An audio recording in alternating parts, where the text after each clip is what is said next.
good afternoon, good evening, in whichever part of the world that you are, and welcome to Learnamytes, where learning is for all and all that we do is for learning.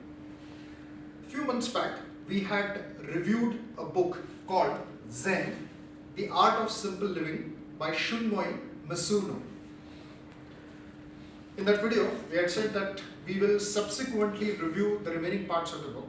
So today, in this video, we are going to review the second part of Zen, The Art of Simple Living.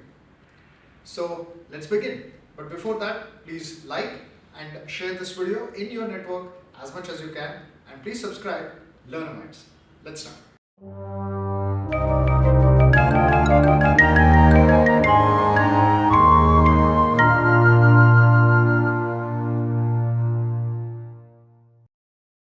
Zen, The Art of Simple Living. So like I said in the previous video, of course I would request all of you to watch the previous video, part 1, and then of course you can continue watching this video as well. So the book has been divided into 4 parts. The first part, which we reviewed earlier in the previous video, was about part 1, about 30 ways to energize your present self. The takeaway or the primary objective of this part was try making a subtle shift in your habits. Part 2, the one which we are going to review in this video, is about 30 ways to inspire confidence and courage for living, which is try changing your perspective. So let me do a super quick review. Let me talk about what are a few things which have stayed with me and which I feel are very, very important. Number 1, Zen. In Zen terms, the word protagonist means master. So somewhere in the book, the author urges us that Zen masters, so the people who follow Zen, they all try to become protagonists of their own life. That is, they try to master their own life.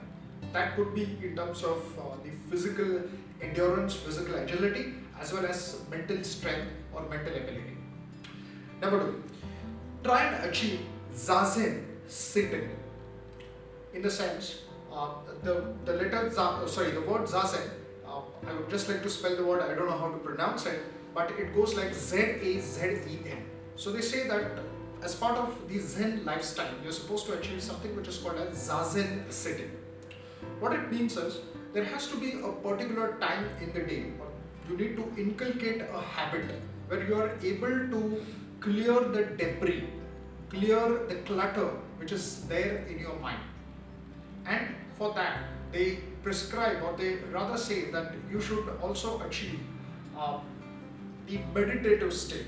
You should focus on your breath, and that will help you in achieving Zazen sitting. Along with that, they also suggest that breathe from the abdomen.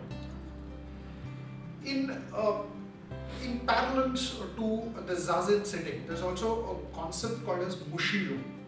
Bushido in Zen, of course it's a Japanese term, what it actually means is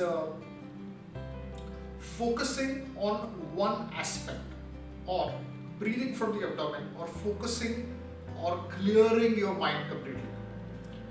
Is this possible? Is this not possible? Well, it depends on the kind of practices that you do, or how engaged you are with your own self.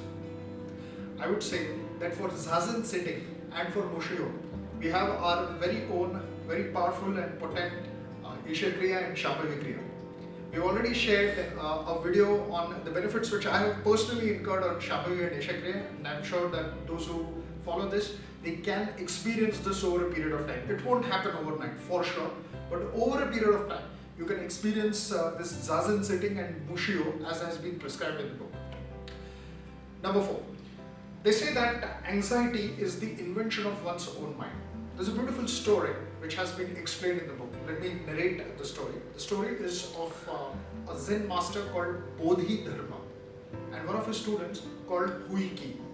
Now, I don't know, like I said, the pronunciations can go a little bit here and there, but the story is beautiful.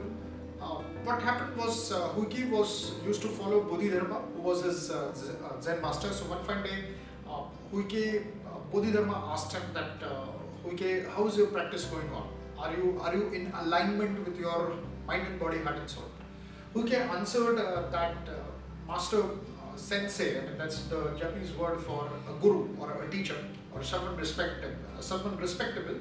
So he said that sensei, I'm facing a lot of anxiety.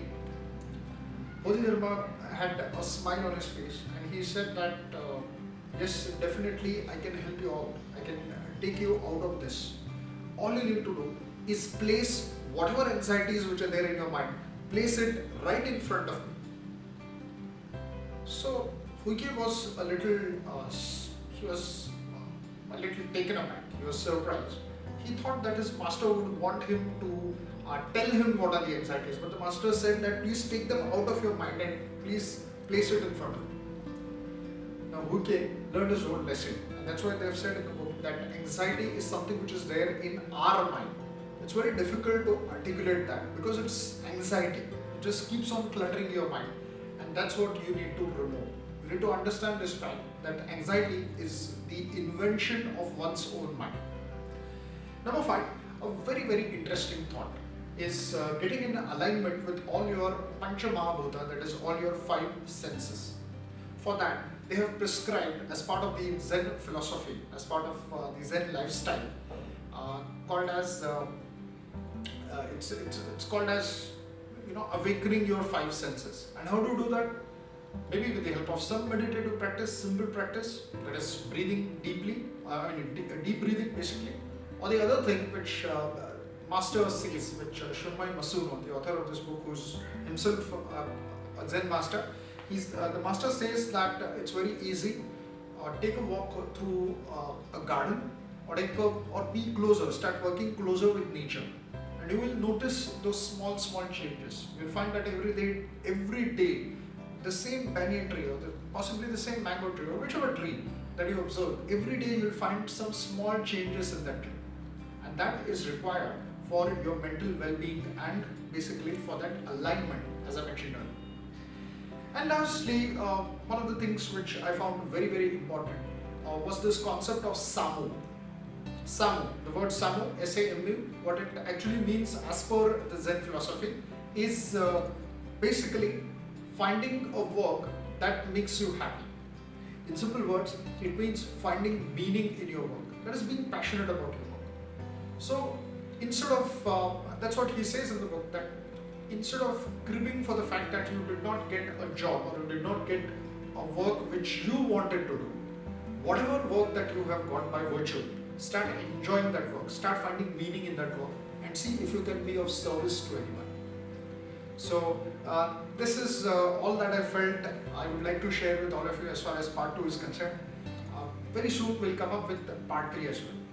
As part of the earlier Learnamytes videos, I would also say that do watch the first part where we have reviewed Zen, as I mentioned earlier. Do watch a video on habits, because that will also help you. And then there is another video where we have also reviewed yet another book which is based on some of the secrets in Japan for healthy living, and that name of the book is Ikigai. So I'm sure that once you watch all these videos, so you get quite a few tips on how to go about this.